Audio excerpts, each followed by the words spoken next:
They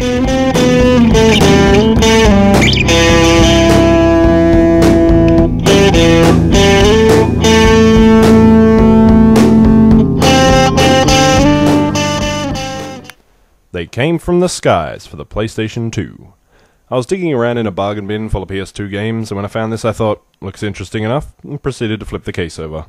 The back reads, Planet Earth is under attack. What started as a UFO sighting has turned into a full-scale alien invasion. Only you and your squadron of 1960s classic aircraft stand in the way of the annihilation of the human race. Take no prisoners. This is a fight to the death. Sounds pretty good, right? I thought so. I was wrong. Being one of those games I've never played before, I decided to check out the training mode and find out how things are done. First, it explained in some detail how to land your aircraft. Decrease the speed till the little light turns green, then you have to fly through 4 blinking green rings representing the ideal descent pattern for a landing. Check. Nailed that one.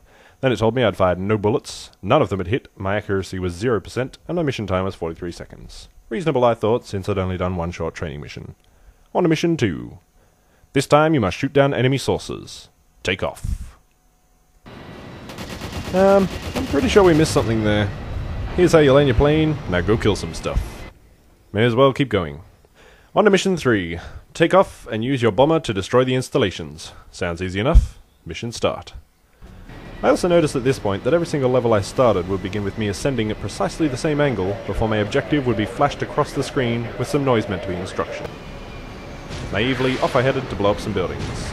I shot it a bunch of times with my guns and ended up using all of my missiles and could barely put a dent in the building's health bar. Then I realized I was in the same jet as I was in the last 2 training missions, which didn't look like a bomber, and turns out it wasn't. I had to manually select the bomber before starting the mission, not that the game told me how to or what any of the information on the aircraft select screen means. I picked the one other aircraft at my disposal and started again. This time, the missiles I fired were incredibly effective. Turns out these missiles are bombs. They just fire like missiles. I quit my training and started the story. Mission update. Intelligence. Our radar has picked up an unidentified flying object in your vicinity. Pursue the UFO and establish visual contact. Now, the controls in this game have a very much arcade feel about them. No barrel rolls or loops here. Point where you want to go, and that's where you're going. As soon as I got within a certain range of the UFO, it stated mission complete, and then faded to black. Mission update. Intelligence. A number of large spherical UFOs have been spotted in the area. We believe them to be hostile. Engage and destroy them. This is as much story as the game ever has. There's no information on the aliens or why they're hostile. Apart from, people keep sending jets to attack them. That may have something to do with it. It's never established if this is set in the 1960s or if for some reason I just have a 1960s squadron of aircraft. My first impressions from the back of the case were that it was set in modern day, and for some reason, like the aliens had blocked all technology made in the last 40 years or something, I only had 1960s technology at my disposal. And I guess we'll just never know. Out of all the aircraft you can choose from, there are 2, until you unlock a captured alien flying saucer, of course. But until then, just the 2. After I destroyed the spheres, I was asked to defend a city by destroying a mothership that was attacking from directly overhead. So naturally, all you have to do is destroy all the guns that are on top of the dish. And then everyone is safe. No weapons on the bottom to, obliterate the city or anything. Just the 5 guns on top.